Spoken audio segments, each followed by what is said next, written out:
Derek sat down across from a VA examiner and spent 45 minutes answering questions about his PTSD. He was polite, composed, and honest about his progress in therapy. He left thinking it went well. His VA C&P exam PTSD results came back with a 30% rating. His attorney saw the problem immediately. Derek had described the best version of his condition. Not a bad day, not a night after a nightmare, the version that had learned to manage. I am Travis Studdard, a veterans disability attorney. I've seen hundreds of C&P exam outcomes. The pattern is always the same. Here's what you need to know before you walk into that room. The C&P exam for PTSD is one of the most consequential appointments a veteran will ever sit through. The outcome of that exam will determine your rating. Your rating will determine how much you receive each month. And most veterans go into it completely unprepared. Not because they don't care, but because nobody tells them what is actually happening inside that room. So today, I'm going to break down what the examiner is looking for, the specific mistakes veterans make that sink their ratings, how to describe your symptoms accurately without overstating or understating, and what happens after the exam. Let me start with what the examiner is actually doing. The examiner at a PTSD C&P exam is using a standardized form called the DBQ, the Disability Benefits Questionnaire. For mental health conditions, the examiner completes a form that captures your current symptoms, your functioning in several areas of life, your diagnosis, and a medical opinion on whether your condition is related to your military service.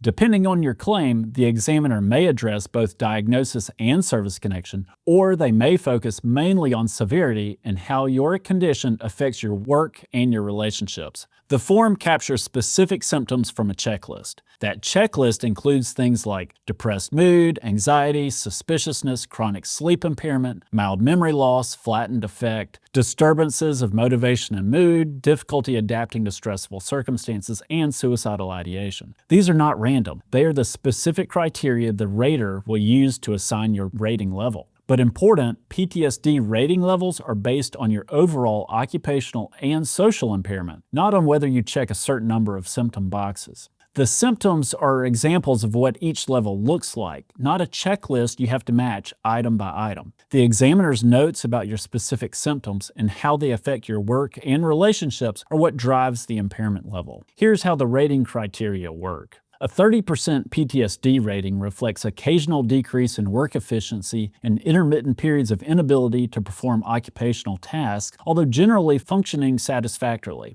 A 50% rating reflects reduced reliability and productivity, difficulty in understanding complex commands, impairment of short and long-term memory, and more frequent periods of inability to work. A 70% rating reflects deficiencies in most areas, such as work, school, family relations, judgment, thinking, or even mood. A 100% rating reflects total occupational and social impairment, with persistent danger of hurting self or others, gross impairment in thought communication, inability to perform activities of daily living, and similar severe criteria. The difference between 50% and 70% in monthly compensation is significant. At 50% combined, a veteran with no dependents receives roughly $1,133 per month at 2026 VA rates. At 70% combined, that jumps to approximately $1,808 per month.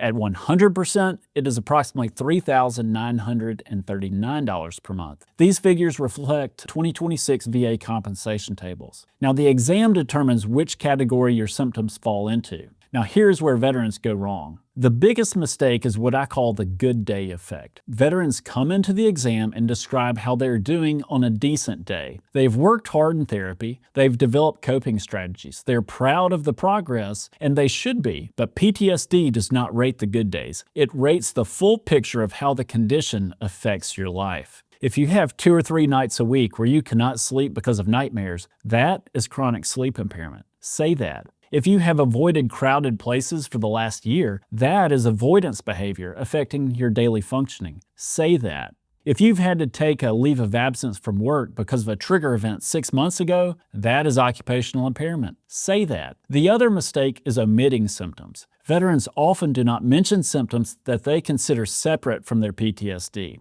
irritability, anger, road rage, difficulty concentrating, emotional numbness, avoiding family gatherings, not answering phone calls, canceling plans. These are PTSD symptoms. They belong in the exam. The examiner is only going to document what you tell them or what they observe. If you do not say it, it doesn't exist in that exam report. Here's what accurate description looks like in practice. The examiner asks, "How is your sleep?" A minimizing answer is, "I have trouble sometimes, but I manage." An accurate answer is, "I have nightmares 2 to 4 nights a week. I typically wake up at 2 or 3 in the morning and can't go back to sleep, and I've been averaging 4 to 5 hours a night for the past year." The second answer is not exaggerating. If that is the truth, that is what you say. Veterans often edit the answers out of pride or because they don't want to seem weak in front of a stranger. That instinct is understandable, but the exam is not a strength contest. It is a medical documentation appointment. The rating decision will be based on what is in that report, not how you felt inside the room. The examiner asks, "Are you able to work?" A minimizing answer is, "I'm managing okay. I have a job." An accurate answer, "I have missed 12 days of work in the last 3 months because of my symptoms. My supervisor has talked to me twice about performance issues, and I've had a panic attack at the office." Again, that is the truth, then say it. The examiner needs to know.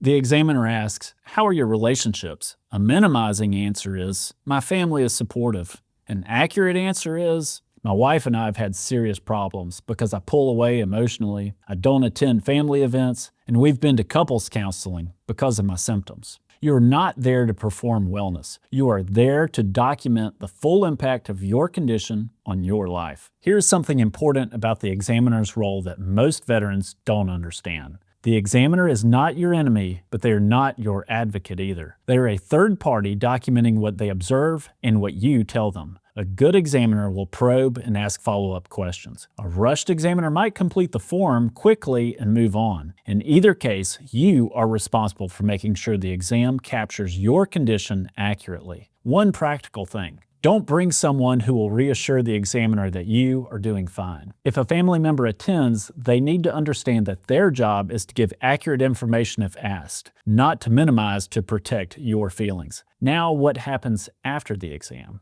The examiner sends their report to the rating authority. The rater assigns your rating using the exam report and your file. You should receive a rating decision within a few months of the exam. If the exam report contains inaccuracies, or if the examiner failed to ask about key symptoms, those are grounds for appeal. You have 1 year from a rating decision to file a supplemental claim or other type of appeal. Here's a specific thing to watch for in the exam report. Request a copy of the DBQ after the appointment. You can get it through your VA records. Read it carefully. Look for whether your specific symptoms are documented. Look for whether the examiner used words like mild or intermittent when your symptoms are actually frequent and severe. Look for whether the nexus opinion says at least as likely as not related to service, which is the minimum standard for service connection. If the examiner wrote a negative nexus opinion or documented your symptoms as less severe than they actually are, that is something an attorney needs to see before the rating decision comes out. A negative or inadequate C&P exam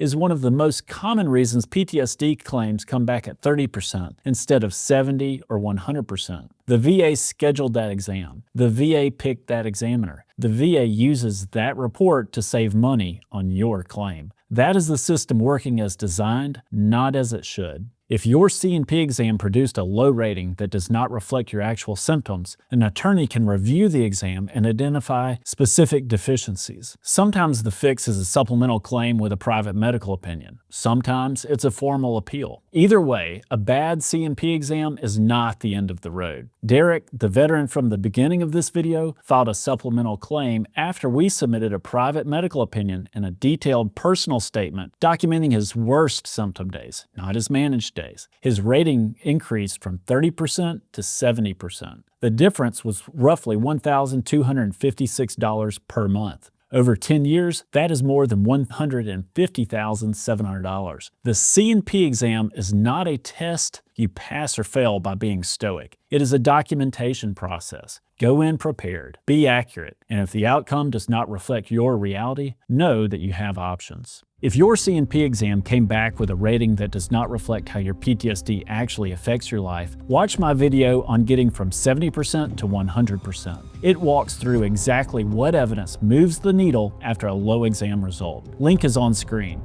If you want an attorney to review your situation, visit winyourvetclaim.com. I am Travis Studdard. Subscribe so you don't miss what is next.